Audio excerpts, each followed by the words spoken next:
ಸ್ನೇಹಿತರೆ, ಸ್ವಾಗತ ಸುಸ್ವಾಗತ. ಮುತ್ತಣ್ಣನ ಸ್ವಾಗತ. ವಿಷಯ ಇಷ್ಟೇ ಕಣ್ರಿ. ಅಧಿಕಾರ ಇದ್ದರೆ ಏನು ಬೇಕಾದ್ರೂ ಮಾಡ್ಬೋದಾ, ಏನು ಬೇಕಾದ್ರೂ ದಬ್ಬಾಳಿಕೆ ಮಾಡ್ಬೋದಾ. ಬೆಂಗಳೂರಲ್ಲಿ ಮಾಜಿ ಕಾರ್ಪೊರೇಟರ್ ಒಬ್ಬರ ಪತಿ ಕಾನೂನು ವಿದ್ಯಾರ್ಥಿಯ ಮೇಲೆ ಹಲ್ಲೆ ಮಾಡಿದ್ದಾರೆ. ಅದು ಏನಕ್ಕೆ ಕಾರಣ ಅಂತ ಗೊತ್ತಿಲ್ಲ. ಆದರೆ ಎಲ್ಲ ಕಡೆ ಬರ್ತಿರೋದು ನೋಡಿದ್ರೆ ಹಲ್ಲೆ ಮಾಡಿರೋದಂತೂ ನಿಜ. ಏನ್ರಿ, ದುಡ್ಡಿದೆ, ದುಗಾಣಿ ಇದೆ, ಮತ್ತೊಂದಿದೆ ಅಂಥೇಳಿ ವಿದ್ಯಾರ್ಥಿಗಳ ಮೇಲೆ ಹಲ್ಲೆ ಮಾಡೋದು ಸರಿನಾ? ಇದು ತಪ್ಪಲ್ವಾ? ಕಾನೂನಲ್ಲಿ ನ್ಯಾಯ ಇಲ್ವಾ? ಇದನ್ನು ಯಾರು ಕೇಳಲ್ವಾ? ಮಾಜಿ ಕಾರ್ಪೊರೇಟರ್ ಪತಿ ಆದ ತಕ್ಷಣ ಹಲ್ಲೆ ಮಾಡ್ಬೋದಾ? ಏನು ಇವರು ಸರ್ವಾಧಿಕಾರಿಗಳ? ಏನು ಆಕಾಶದಿಂದ ಮೇಲಿಂದ ಇಳಿದು ಬಂದಿರ್ತಾರ? ಜನಗಳಿಗೆ ಬೆಲೆ ಬೇಡವನ್ರಿ? ಅಧಿಕಾರ ಇದೆ ಅಂತೇಳಿ ಹೇಗೆ ಬೇಕಾಗಿ ನಡೆಸ್ಕೊಂಡ್ರೆ ಏನಕ್ಕೆ ಇದು ಕತೆ? ಸಮಾಜದಲ್ಲಿ ಎಕ್ಕಡೆ ಸಾಗ್ತಾಯಿದೆ. ಕಾನೂನುಗಳಿಗೆ ಬೆಲೆ ಇಲ್ದಂಗೆ ಮಾಡ್ತಾರಲ್ಲ ಇವರು. ನ್ಯೂಸ್ ಚಾನಲ್ಗಳೆಲ್ಲ ಬಂದಿದೆ. ಏನು ಯಾರು ಇಂಥವನ್ನೆಲ್ಲ ಯಾರು ಕೇಳೋದೇ ಇಲ್ಲ. ಇನ್ನು ಬೇರೆ ಮಗದೊಂದು ಮತ್ತೊಂದು ಆದ್ರೆ ಮಾತ್ರ ಕೇಳ್ತಾರೆ. ಇಂಥವನ್ನೆಲ್ಲ ಕೇಳಬೇಕಲ್ವ? ಇದು ಚಿಕ್ಕ ವಿಷಯ ಅಲ್ಲ.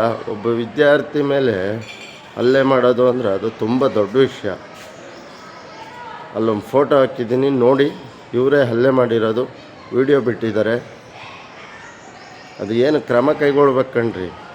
ಸುಮ್ಮನೆ ಇವ್ರು ಹೆಂಗೆ ಬೇಕು ಹಂಗೆ ಇವ್ರಿಗೆ ಬೇಕಾದಂಗೆ ನಡ್ಕೊಂಡ್ರೆ ದರ್ಪದಿಂದವ ದುಡ್ಡಿದೆ, ನಮ್ಮನ್ನು ಯಾರು ಏನು ಮಾಡೋಕ್ಕಾಗಲ್ಲ ಅಂತೇಳಿ. ವಿದ್ಯಾರ್ಥಿ ಬಡವನೇ ಆಗಿರ್ಬೋದು, ಬೆಲೆ ಬೇಡವಾ? ಬಡವ್ರ ಮಕ್ಕಳು ಒಂದು ಓದೋಕ್ಕೆ, ಒಂದು ಮತ್ತೊಂದು ಮಾಡೋಕ್ಕೆ ಇಂಥದ್ದು ಈ ಕಡೆ ಬಂದಾಗ ಈ ಥರ ಆದರೆ ಯಾರು ಕೇಳೋದೇ ಇಲ್ವಾ? ನೋಡಿ, ಮುಂದೆ ಬರೋ ಅಂಥದ್ದು ಇಂಥವನ್ನೆಲ್ಲ ಬೆಂಗಳೂರು ಸೈಡೆಲ್ಲ ಬರೋ ಅಂಥ ವಿದ್ಯಾರ್ಥಿಗಳು ಹೆದರುತ್ತಾರೆ ಇಂಥವ್ನು ನೋಡಿ. ಆದಷ್ಟು ಇವುಗಳನ್ನು ಕಂಟ್ರೋಲ್ ಮಾಡಬೇಕು. ಪೊಲೀಸ್ನವರು ಇವನ್ನೆಲ್ಲ ಕೈಗೆತ್ಕೊಳ್ಬೇಕು, ನೋಡಬೇಕು, ವಿಚಾರಣೆ ಮಾಡಬೇಕು.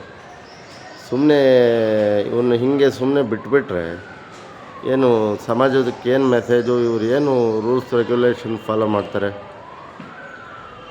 ಏನ್ರಿ ಇದು? ಒಂದು ವಿದ್ಯಾರ್ಥಿಗಳಿಗೆ ಬೆಲೆನೇ ಇಲ್ವಾ?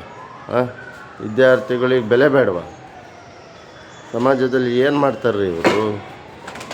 ಮಾಜಿ ಕಾರ್ಪೊರೇಟರು ಪತಿ ಆದ ತಕ್ಷಣ ಇವರೇನು ಆಕಾಶದಿಂದ ಇಳಿದು ಬಂದಾರ? ಇವರು ನಮ್ಮಂಗೆ ಮನುಷ್ಯರಲ್ವಾ? ದಬ್ಬಾಳಿಕೆ ಎಷ್ಟು ದಿನ ನಡೆಯುತ್ತೆ? ಜಾಸ್ತಿ ಹಾರಾಡಬಾರ್ದು, ಭಗವಂತ ಕಟ್ ಮಾಡಿಬಿಡ್ತಾನೆ. ವಿವೇಕಿಗಳು ಮಾನ ಮರ್ಯಾದೆ ಅನ್ನೋದು ಏನಾದ್ರು ಬೇಕಣ್ರಿ. ಸುಮ್ಮನೆ ವಿದ್ಯಾರ್ಥಿ ಮೇಲೆ ಹಲ್ಲೆ ಮಾಡೋದಲ್ಲ.